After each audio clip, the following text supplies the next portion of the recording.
Hello, this is Jane, and for the next hour, I'll be reading from the May 14 issue of the Toronto Star on the Niagara Frontier Radio Reading Service. The first article is on the front page under the byline of Education. Parents rally to preserve funding for model schools. TDSB program devotes extra support to high needs areas. And this is by Isabel Teotanio. Smaller class sizes, support staff, on-site medical clinics, and extra funding for the school's budget. For years, these have been a lifeline for students at Fir Grove Public School in the Jane and Finch neighborhood, said Parent Council Chair Bibi Hanif. This has had a huge impact on students, their well-being, academics, everything, she said. Parents feel so happy to see how their kids are growing. But Hanif worries the Toronto District School Board is eroding the Model Schools for Inner Cities program, which has been crucial to Fir Grove and many other schools in the city's highest needs communities. A cornerstone of the board's equity work, the program is heralded for its efforts to level the playing field by funneling additional staff and resources to 150 elementary schools. In recent weeks, the TDSB has stated it will no longer allocate additional staff to model schools based on socio-economic factors. Instead, staffing across the system next year will be based strictly on enrollment, class size requirements, and union agreements. The board also announced it is cutting all 28 parent caregiver and community engagement workers who work in model schools building community partnerships and helping families navigate social services. The Star asked the TDSB what other changes are coming to model schools, which support about 56,000 students. For instance, will they continue to provide meal programs, after-school academic supports, and pediatric, dental, and vision clinics? Will they still receive additional school budget funding, money that's vital in communities where families can't fundraise large amounts? The TDSB did not respond before publication. This uncertainty comes as the TDSB remains under provincial supervision for alleged financial mismanagement. However, trustees who have been stripped of decision-making powers say financial problems are rooted in provincial underfunding. On Friday, parents, education advocates, and community leaders are planning a news conference outside Fir Grove calling on the province to protect funding for model schools, preserve associated staffing, and continue to provide additional resources.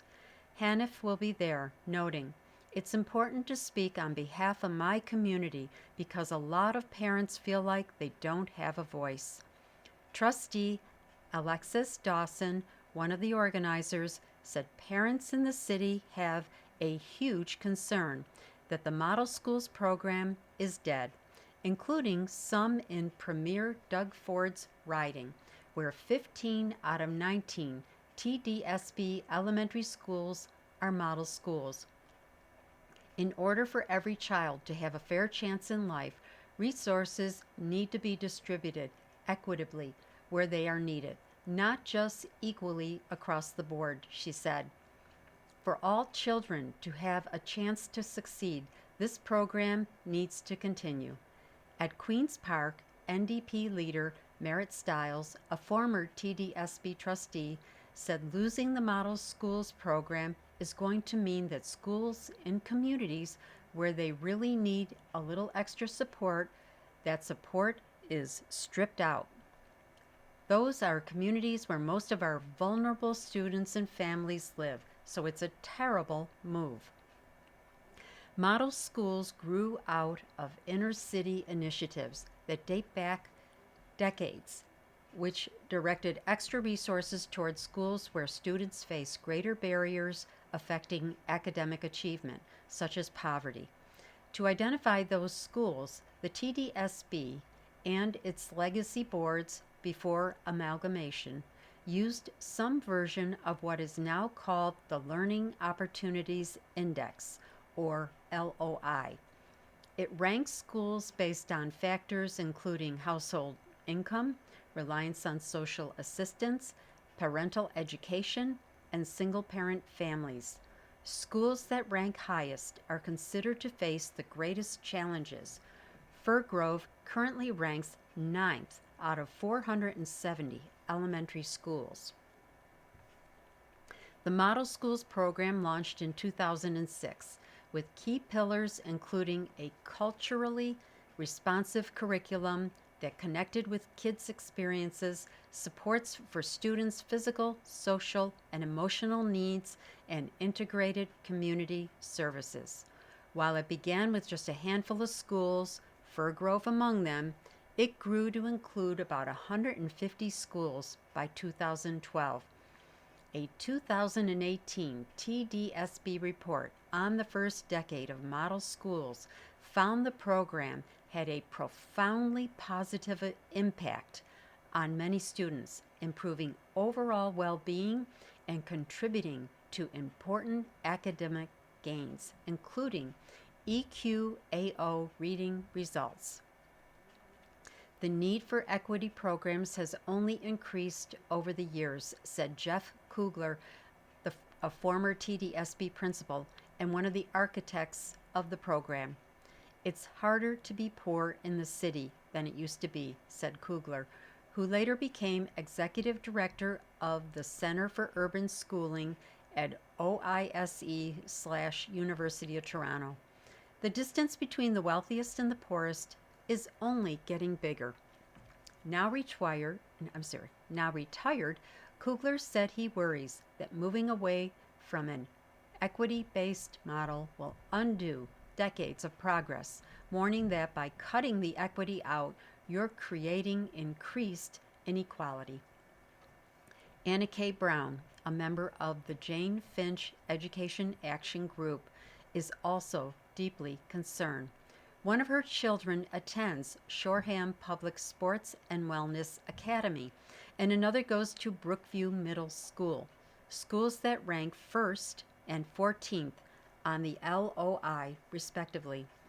She argued that model schools need even more staffing than they currently receive, especially given the high level of behavioral issues in our schools and disruptions in teaching time. And she said additional resources are vital because parents often lack time or money to contribute to school fundraisers while juggling multiple jobs. To be honest, I've just been in a survival mode as a parent. With the cost of living rising, she said, I have to keep a roof over my children's head. And the next article is also from the front page, and the title reads, Federal Deal with Alberta Weakens Carbon Pricing. Industrial polluters face slower cost hikes and major policy shift. This is by Alex Bollingal. Ottawa. The Carney government is expected to significantly weaken the future industrial carbon price in Alberta as part of its climate and energy accord with the oil-rich province, the Star has confirmed, marking the latest and possibly most significant climb down in federal emissions reduction policy since Justin Trudeau left office. Under last November's memorandum of understanding involving possible federal backing for major new oil pipelines, governments in Ottawa and Edmonton agreed to negotiate changes to the industrial carbon price that was long designed to increase to $170 per ton of greenhouse gas emissions by 2030. But because of regulatory changes inside Alberta, the effective price for the major fossil fuel producing province has been as low as $20 per ton in recent months, weakening the incentive for major polluters to pay to reduce their emissions that cause climate change. In the memorandum, the two governments agreed to increase this effective price to $130 per ton, and Alberta Premier Danielle Smith said last week that the timeline for hitting that target was one of the major sticking points and talks about the future of the policy that have dragged on for more than a month past an April 1st deadline for carbon price negotiations. Now the Star has confirmed that a coming deal is expected to see the two governments agree to hit the $130 per ton effective price by 2040, giving major polluters another 10 years before they are subject to a lower threshold of stringency than is currently planned. Multiple sources confirmed the anticipated deal, with one government official defending the changes by pointing out that the system was not working as intended in Alberta, which has long resisted federal efforts to increase the industrial carbon price. The deal means the overall headline price on carbon emissions in Alberta, which was originally supposed to hit $170 per ton in 2030, would rise to $100 per ton next year to $130 per ton in 2035 and go up 1.5% every year after that, the government official said. Under that scheme, it wouldn't hit $170 until the 2070s, roughly 4 decades later than the Trudeau-era trajectory. It was not immediately clear how the changes for Alberta would impact the federally regulated levels for the industrial carbon price in other provinces, including Ontario. The Star's sources spoke on condition they not be named. The expected deal comes as Prime Minister Mark Carney's government proposes changes to speed up federal approvals for major projects, including oil and gas pipelines, with the Liberals arguing Canada faces an epochal crisis in which it must rapidly ramp up development to reduce economic dependence on the United States. Since taking office last year, the Carney Liberals have also canceled and watered down several Trudeau-era climate policies, including the consumer carbon tax and rebate system and a planned regulatory limit on greenhouse gas emissions from the oil and gas sector. Reacting to the news about the expected industrial carbon price deal with Alberta, climate policies experts and activists lamented how it would hamper Canada's already beleaguered effort to reduce national emissions. The organization Environmental Defense called the reported changes the final nail in Canada's climate action coffin. In an interview with The Star, Marlo Reynolds, who was chief of staff to two environment ministers in the Trudeau government, said the expected changes would mean Canada can expect to meet any of its emissions reduction targets under the International Paris Agreement. He also suggested it will be difficult not to weaken the future carbon price for other provinces if Ottawa waters it down for Alberta.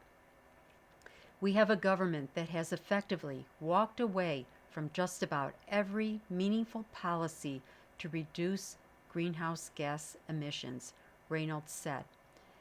Catherine Abro, a climate policy expert who resigned from a federal advisory panel over last year's Memorandum of Understanding with Alberta, told The Star that news of the deal on industrial pricing confirms her worries about where the Carney government was headed. Stephen Guilbeault, the former environmental minister, also resigned from Carney's cabinet over the Alberta Accord, which scrapped the oil and gas emissions cap, suspended clean electricity rules in the province, and weakened methane regulations.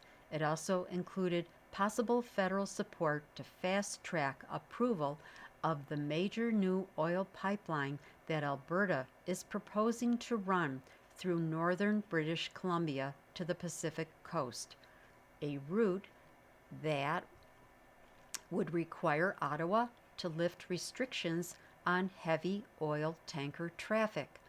The agreement ties federal backing for the pipeline to construction of a carbon capture mega project to reduce emissions from the oil sands.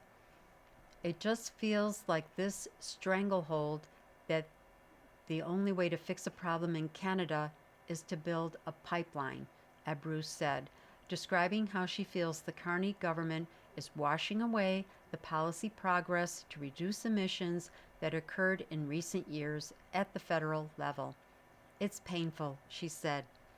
The industrial carbon price is designed to encourage major emitters like oil producers, cement factories, and other heavy industries to reduce their greenhouse gas pollution. Under federal law, Ottawa sets a minimum price level, and provinces are allowed to build their own systems to make it work.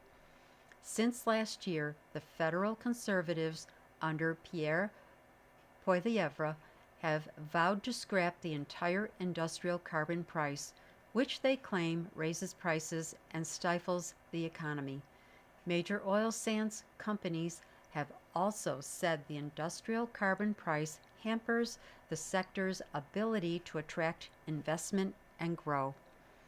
A 2024 analysis from the Canadian Climate Institute, a leading policy think tank, estimated that industrial carbon pricing in Canada could be responsible for up to 48% of projected emissions reductions by 2030, the largest share of several other policies that were in place at the time. Canada's Environment Commissioner, however, has reported that current policies aren't enough to ensure the country hits its targets to reduce national emissions to 40% below 2005 levels by 2030 and 45% below those levels by 2035. The most recent tally of Canada's emissions found they were 10% lower than 2005 levels in 2024. And before I continue on, I need to remind you that you are listening to a reading of articles and features from the Toronto Star on the Niagara Frontier Radio Reading Service. And the next article is a Star exclusive, and it is titled Subway Extension Delayed Until 2033. Scarborough line to open 3 years later than planned. Internal TTC emails show. And this is by Andy Takagi. Scarborough will have to wait a few more years than expected for the long-awaited subway line meant to replace its mothballed RT. TTC emails obtained by the Star through a Freedom of Information request show that the completion of the Scarborough subway extension, originally set for 2030, has been delayed until 2033. Scarborough subway extension public date is 2030, with internal planning date for 2033. TTC staff noted in an email chain about new Line 2 subway trains. The new subway cars will run on the city's main east-west line, including the Scarborough extension, once it's completed, prompting the discussion of its construction timeline in the TTC documents. The new trains, which will be single-sourced to French rail company Alstom and built in Thunder Bay, are expected to roll out on the subway system beginning in 2030. The provincial transit agency Metrolinx and the TTC regularly share information for planning purposes on projects, as was the case during the opening of the Finch West and Eglinton LRT lines.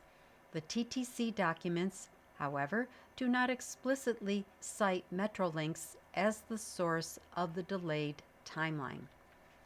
Neither Metrolinx nor Transportation Minister Prabmeet Sarkaria's office responded to questions about the delay.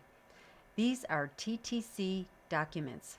Metrolinx is the contractor, said Dakota Brazier, a spokesperson for Sarkaria, adding that a completion date will be announced once construction is wrapped up and the system has been tested. Construction activity continues to ramp up on the Scarborough subway extension, with more than 50% of tunneling now complete, she added. Metrolinx spokesperson Lindsay Miller said, "As we do with all of our projects, updates are provided as construction contracts are awarded and timelines become available." The three-stop extension, originally announced in 2019 by the Ford government, will push the TTC's Line 2 subway from Kennedy Station further north, with stops at Lawrence and McGowan, Scarborough Center, and Shepherd and McGowan. The subway extension initially had a price tag between $5.5 billion and $6 billion in 2020 dollars, which ballooned to $10.2 billion as of June 2025 due to new project and construction costs. The tunnel machine for the project, nicknamed Diggy Stardust, encountered technical challenges with ground conditions after launching in 2023, a Metrolinx report from June said, leading to slower progress than originally planned. Scarborough Transit users have been left with a stopgap bus system since the derailment of the Scarborough RT in July 2023, which sent 5 riders to the hospital. With a municipal election looming, Mayor Olivia Chow announced last year that a dedicated busway meant to help speed transit in Scarborough will be completed earlier than expected in September because of an expedited timeline. The busway will run for 4 kilometers with stops at Kennedy Station, Tara Avenue, Lawrence East Station, Ellesmere Station, and Triton Road, and is expected to ferry more than 118,000 weekly riders. The busway is expected to remain after the Scarborough subway extension opens. And the next article is titled, "Astronaut Says Lessons from Space Useful for Our Leaders." Artemis II crew says mission shows cooperation possible despite tensions. And this is by Reza Patel. Hurtling through the velvety darkness between Earth and the Moon, the crew of Artemis II applied a lesson political leaders from their home planet might be wise to consider. When the close-knit foursome were faced with rare moments of tension, they always aimed to make the assumption of good intentions, Canadian astronaut Jeremy Hansen said Wednesday. "I think this relates to our relationships around the world right now. The one we talk about a lot right now in the news is Canada-US, Hansen said. But we know overall the intentions are good. That love, that interdependence is real, and that's what we have in this crew. It might seem absurd to square that advice with the increasingly callous reality that has come to define geopolitical relations today. But what Hansen and his crewmates are insistent on imparting is this: they are proof that even in the most unforgiving and uncharted circumstances, cooperation is possible. The quartet of astronauts spoke about their awe-inspiring experiences in the nation's capital on Wednesday, marking their first visit to Canada since they became household names after a historic 9-day voyage last month. Artemis II has already gone down in Canadian history for Hansen's achievement in becoming the first person from this country to travel to the moon. The expedition, the first crewed mission to the moon in half a century, was part of a multi-stage campaign intended to one day allow humans to explore Mars. Hansen was joined in Ottawa by fellow mission specialist Christina Cook, pilot Victor Glover, and Commander Reed Wiseman.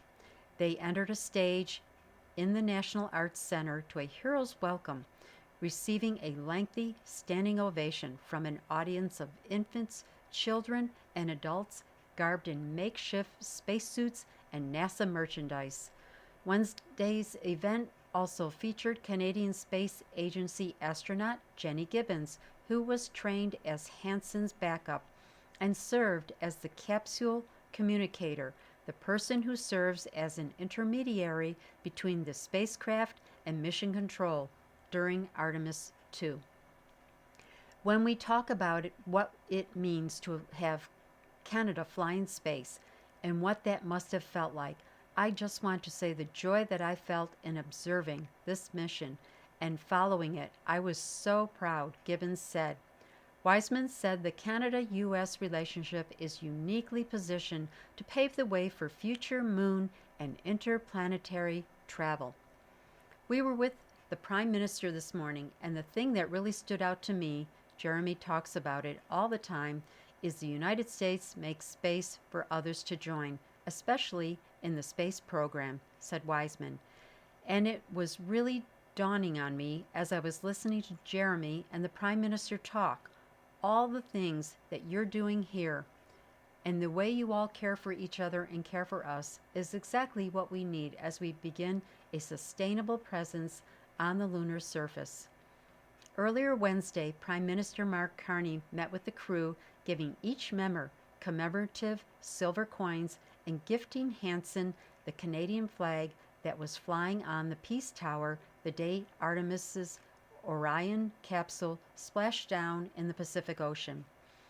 The Canadian astronaut, meanwhile, gave Carney a framed patch featuring the Canadian flag which flew on the mission. This is as far as any people had gone into space, but it was risks for a reason, and risk is set up even bigger opportunities, Carney said. On Earth, Canada and the U.S. are weathering a trade dispute that has seen travel and product boycotts strain the long-standing relationship between two allies. But on the far side of the moon, 1 Canadian and 3 Americans stared into the void and passed around maple cream cookies. The next article is titled, Ontario Paid Extra Fees for Plane. Receipts show province handed over $190,865 above initial $28.9 million cost. And this is by Robert Benzie. Premier Doug Ford has finally released the documents surrounding his controversial purchase and hurried sale of a Bombardier Challenger 650 executive jet. Late Wednesday, Ford's office made public the receipts related to an aircraft that has caused nothing but turbulence for the government since the Star revealed April 17 it was bought for $28.9 million. We listened to the people, it was the wrong time, and we sent it back, the Premier told a Globe and Mail reporter in the hallway outside his office on Wednesday. The documents show the government incurred additional costs of $190,865 beyond the initial price. According to a Ministry of Natural Resources briefing note, that included $139,628 for aircraft management services, $17,801 for aviation acquisition support, and $33,434 for outside expert aviation legal services and contract advice. The invoices show the government paid $500,000 to Bombardier in Montreal on January 19, shortly after Ford's cabinet secretly and unanimously approved the buying of a private jet for the premier's official travel. That cash was paid to a Bank of America Texas account in Dallas.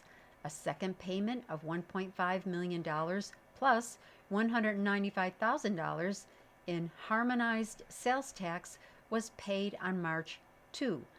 That was followed March 5 by a final payment of $22,035,000, including HST. On April 24, 2 days after Ford had claimed the plane had been sold back to Bombardier, the Canadian aerospace firm bought the 2016 jet back for a total of $23.73 million, including taxes. The government said even after fluctuating currency exchanges were factored in, the original purchase price is what it has received from Bombardier. The documents also show the premier never actually used the plane.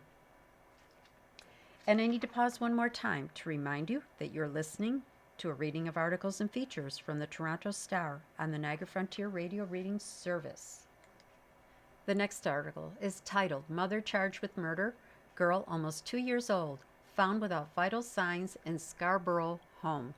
And this is by Jason Miller and Dania Yakub. A mother has been charged with murder after her nearly 2-year-old daughter died in hospital Wednesday following an incident at a Scarborough home the previous morning. Officers responded to a home on Port Royal Trail in the area of Midland Avenue and Steeles Avenue East around 9:35 a.m. Tuesday for a suspicious call, Toronto police said. When first responders arrived, they found a toddler without vital signs. Life-saving measures revived the girl, who was then taken to hospital where she later died on Wednesday. Detective Sergeant Henry Marsman told reporters outside the home. The girl's 37-year-old mother was arrested at the scene. Si Ting Yang has been charged with first-degree murder. The 22-month-old child has been identified as Oriana Cho. It's the city's 8th homicide of the year. It's been hard for the first responders, the officers who first entered the house, as well as the paramedics, firefighters, and all officers who have had contact with this case, Marsman said. He said the child's father, who was not at home when the incident occurred inside the house, had called police. When he did arrive, police were already at the scene, Marsman added. He also mentioned there was another child inside the home who he said was found safe. Officers will have a presence in the area over the next few days as they investigate, Marsman added. Marsman declined to speak about a possible motive. Police also didn't provide any details on the nature of the child's injuries or what happened inside the home. A spokesperson for Toronto Paramedic Services said they were called to the area Tuesday morning for reports of a cardiac and/or respiratory arrest, and later transported one patient to hospital in critical condition. At the scene Wednesday morning, a police cruiser remained in front of the home's driveway as yellow tape cordoned off its entrance and front lawn. Peter Nij, who lives immediately across the street from the scene, said he woke up Tuesday morning to find police, firefighters, and an ambulance in front of the home. Nij said longtime neighbor, a senior man, lives at the home with another man and a woman, along with the couple's young children. He described witnessing paramedics helping a little child who was removed from the home and taken away in an ambulance. Police later handcuffed a woman and escorted her to a nearby police vehicle, he said. Nij said to news of the child's death and the mother being charged with murder has sent shockwaves throughout the neighborhood. Another neighbor, Cecilia Lowe, said the child's death was heartbreaking because kids are innocent. I never saw signs of any problem, Lowe told the Star Wednesday, adding that allegations against the mother, a person she would sometimes see walking with her children in the neighborhood, is sad and surprising. The next article is titled Ottawa Signals It's Open to Selling Seaports. Federal discussion, paper proposes amalgamation and divestitures to improve trade efficiency. And this article is by Tonda McCharles. Prime Minister Mark Carney's government is looking at offering Canadian seaports for sale. Buried deep in the pages of a discussion paper released Friday, one of two published for swift 30-day public consultations, is the announcement that the government is open to and seeking a report on the potential amalgamation of certain unnamed key ports in Canada and divestiture of others. It comes 2 weeks after the federal budget revealed Ottawa is looking at privatizing airports as the Carney government pledges to maximize the value of assets for Canadians, streamline operations, and sets its eyes on the creation of a $25 billion sovereign wealth fund. The discussion document, titled Strengthening One Canadian Economy Through Trade and Transportation, focuses on the need to streamline strategic trade corridors to boost supply chain efficiency. Among the proposals, it calls for an overhaul of the way port authorities are governed in order to create a more business-focused governance framework. To that end, the federal government plans to appoint a National Corridor Council to lead consultations and report to Transport Minister Steve McKinnon on ways to enable Canada's strategic ports to achieve economies of scale, plan investments, and better meet the demand to support Canada's diversified trade. The paper says this could include consideration of the amalgamation of some key ports and potential divestiture of others. Details of what that would look like are scarce. The paper does not name any among the 17 larger and commercially important Canadian ports that are currently overseen by national port authorities that are deemed, quote, strategic, unquote, or that could be amalgamated or divested in whole or in part. It does not say where the revenue or savings from any such amalgamation or divestiture would flow, whether money would be plowed back into port infrastructure or plowed into the soon-to-be created Canada Strong Fund, the sovereign wealth fund Carney announced last week. Carney and his ministers have acknowledged that proceeds of the sale of Canadian airport assets could be used to seed that fund, with the Prime Minister adding last week that we are wide open to foreign investment. When asked for further detail on the seaport proposals, McKinnon's office declined to provide the Star technical or background information on what the government is contemplating. The Prime Minister's office also declined to comment, noting that the discussion paper was issued only in the past several days. Canada has more than 550 commercial ports, 17 of which are currently at the core of the national port system, and more than 1,000 small craft harbors. Port authorities are crown corporations incorporated under the Canada Marine Act to act as landlords. They oversee shipping operations and compliance with various marine, navigation, shipping, and environmental laws, as well as with provincial and municipal regulations.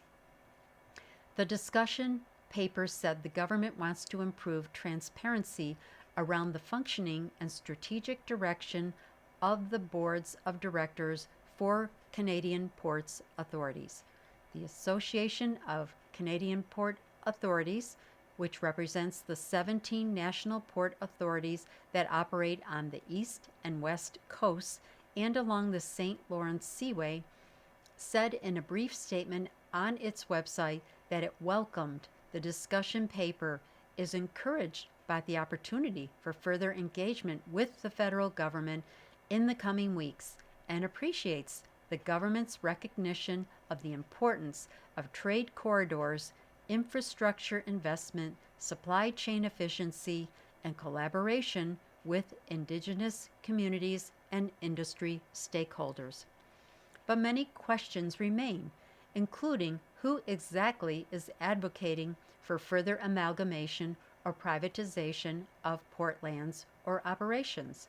Much like airport authorities, the 17 port authorities are federal entities that operate, according to Transport Canada, at arm's length from the government in a commercially oriented and financially self-sustaining manner.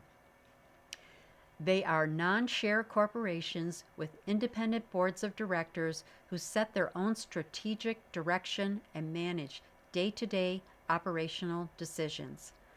However, the discussion paper says legislative changes and other measures would aim to strengthen board governance and could include more regular board evaluations, third-party assessments of internal governance practices, and assessments of a Port Authority Board's performance, tied to the performance of the port overall.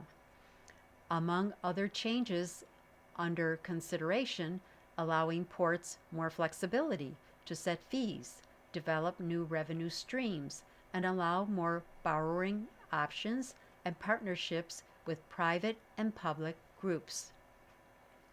There is also a reference to giving new power to the transport minister to address threats to ports or supply chains, including those by foreign actors, to keep critical trade infrastructure running. It's not clear which foreign actors are viewed as potential threats or what new powers the government is contemplating. Bonnie G., president of Chamber of Shipping, which represents the majority of container lines, bulk carriers, and tanker operators in Western Canada, said in an interview that the major users of Western ports would like to see more transparency around how port fees are set and agree that governance of port authorities could be modernized. She suggested some ports might better coordinate operations instead of competing with each other. G said that the Chamber has not advocated for it. Divestiture of certain ports may make sense for smaller port authorities, particularly for those that aren't necessarily critical to enabling Canada's trade. But she is concerned about the idea of privatizing larger ports that are critical to international trade routes, such as Vancouver's, which is operated by the Vancouver Fraser Port Authority. These ports exist for the national interests, she said. We need federal oversight for our ports of national significance. The next article is titled, Vaughan Shooting Leaves 2 Dead. This is by Simon McKeown. 2 men are dead after a targeted shooting in a residential Vaughan neighborhood Wednesday evening. York Regional Police said the 2 victims were found suffering from multiple gunshot wounds and pronounced deceased. Police said in a post on social media they responded to reports of shots fired outside a home on Kaiser Drive in the Martin Grove and Langstaff Roads area just after 5:30 p.m. Constable Kevin Nabrija said during a late news conference at the scene that the shooting is being considered a targeted incident and there is no ongoing threat to public safety. The victims' ages and names were not being released, he said, and autopsies will be conducted. Nabrija said 3 males were seen fleeing the shooting in a blue SUV. He added police later received a call about a vehicle on fire in the area and that it matched the description of the SUV used by the suspects. Investigators are probing whether the vehicle was stolen, he added. Descriptions of the suspects were not immediately available. Nabrija said one of the victims lived in a home on the street and the second one lived in the area. He described the daylight shooting as absolutely shocking to the community here. It's not often that a double homicide occurs, especially in broad daylight, Nebrija told reporters.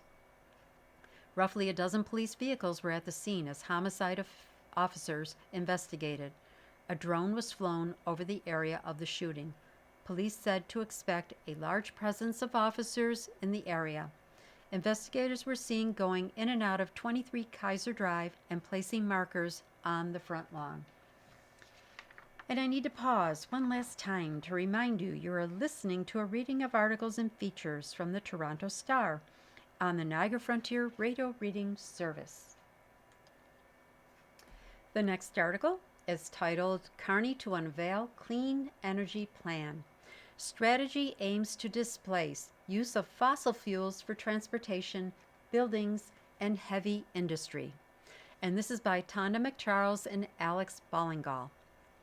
Prime Minister Mark Carney will unveil a clean, affordable, and reliable electricity strategy on Thursday that leans into a strategic role for natural gas in the future doubling of electrical power generation by mid-century, the Star has learned. The strategy outlines the government's plan to displace the use of fossil fuels for transportation, buildings, and heavy industry. It leans into expanding the use of Canada's largely emissions-free hydro-generated electricity system, but also preserves a role for natural gas, especially in regions like Western Canada, where it is used for baseload power. Gas-fired plants can start quickly, ramp output up or down, and respond in real time to changes in demand or renewable generation, says the plan.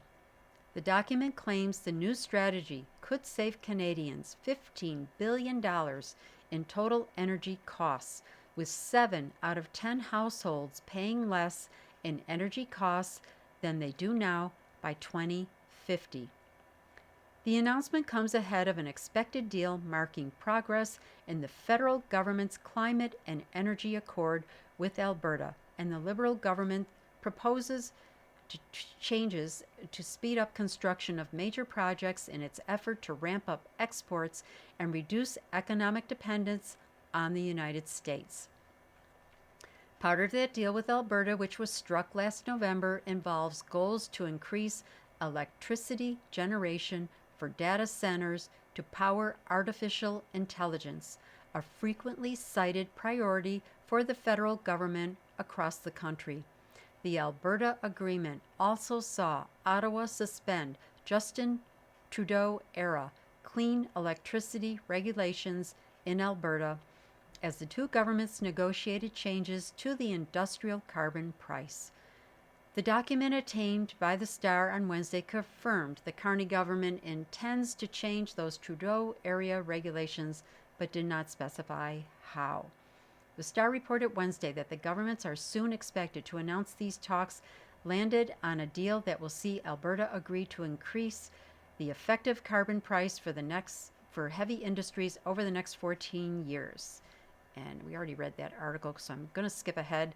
The federal clean electricity regulations, meanwhile, were designed to ensure Canada's electricity grids were net zero by 2050, meaning any emissions from power generation would be offset by technology like carbon capture or natural solutions like tree planting. The regulations as they stand now are meant to kick in 2035 and set limits on greenhouse gas emissions from power plants that burn fossil fuels like natural gas. Those regulations have long been opposed by provinces that use fossil fuels for electricity, including Alberta, Saskatchewan, and Ontario. In a speech Saturday at the Global Progress Action Summit in Toronto, Carney reiterated his determination to double Canada's electricity generation, in part by linking provincial systems. The Prime Minister also said that there will still be a role for gas to play as Canada upgrades its clean energy grid. with national electricity generation already more than 80% emissions free. We will need a willingness to use. It can be sometimes hard to accept. We need a willingness to use all sources of energy, including some beyond gas and all technologies beyond conventional renewables, he said, listing nuclear, hydro, small modular reactors, carbon capture, and geothermal energy sources. That combination will ensure reliability and affordability, he said, and dramatically slash emissions across the entire economy by replacing heavy polluting fossil fuels that major power industries, transportation, and the heating of buildings. The biggest prize is reducing emissions affordably through electrification rather than purity in power generation, Carney said. In last year's federal election, the Liberal platform said the Carney government would work with provinces and territories to build out an east-west electricity grid, calling it a historic nation-building project to secure Canadians' access to affordable, reliable, clean Canadian electricity.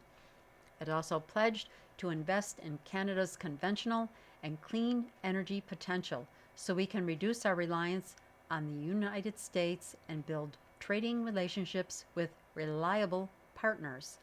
As Ottawa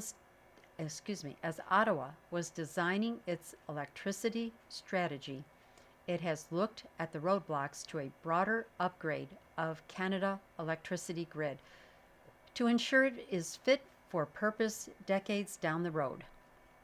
Some provinces, like Saskatchewan, Ontario, Alberta, and New Brunswick, have advocated for more support for small modular nuclear reactors, and Saskatchewan has also sought to ensure that natural gas-fired electrical generation is protected while it makes the transition to cleaner sources of energy. And the next article is titled, Liberals Criticized Over Nomination Row. Interim party leader says bad publicity isn't helping ahead of Scarborough Southwest by-election. And this is by Rob Ferguson and Robert Benzie. Nate Erskine Smith's appeal of a weekend nomination in Scarborough Southwest has sparked mockery of the Liberals, just as the beleaguered party has been enjoying an uptick in the polls.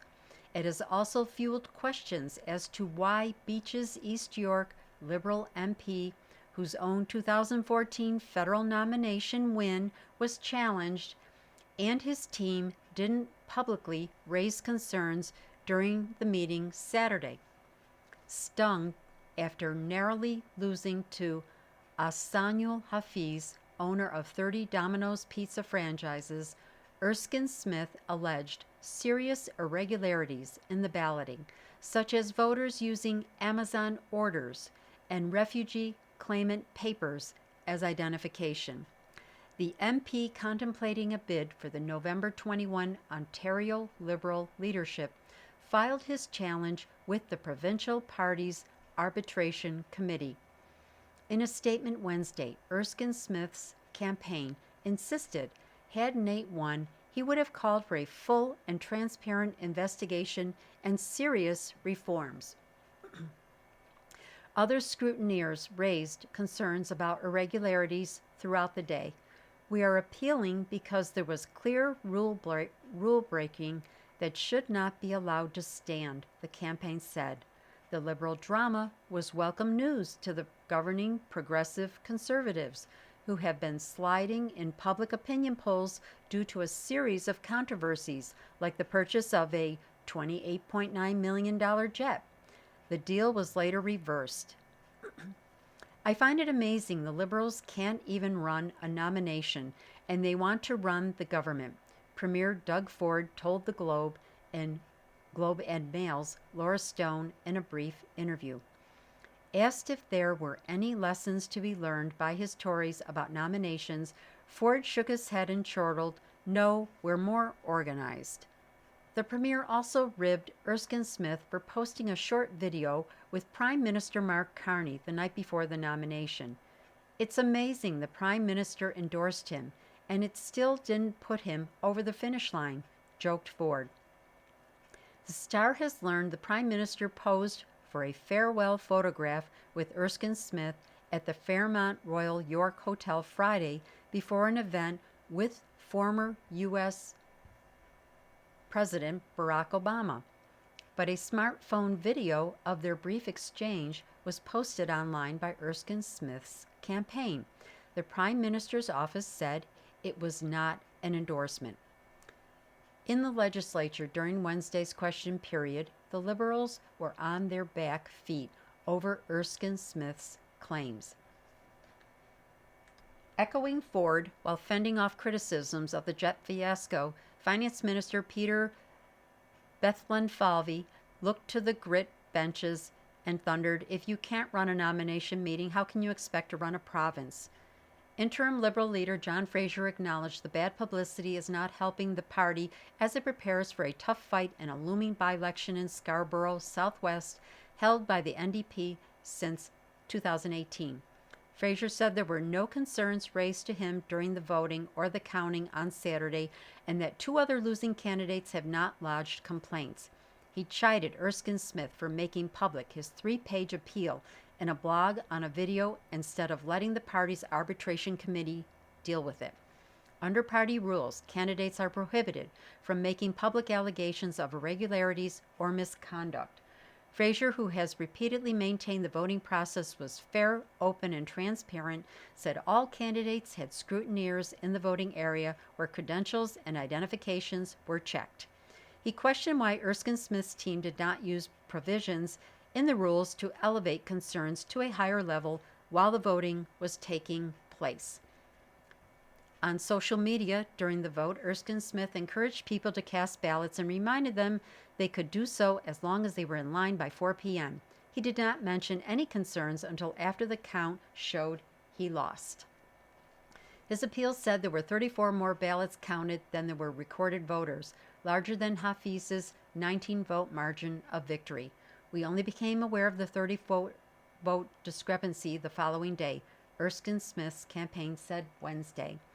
Nate was not in the voting room at any point throughout the day and only learned of the irregularities afterward, when he advised media he would do a full debrief with the team before offering full comment. Alleged irregularities cited in the appeal included people entering the voting area by the exit and taking pictures of their ballots, a potential sign of vote buying. Erskine Smith is no stranger to nomination controversies. In 2014, the Ottawa Citizen reported that questions about fairness were raised in his federal nomination for Beaches East York when he defeated chemical engineer Marissa Sterling.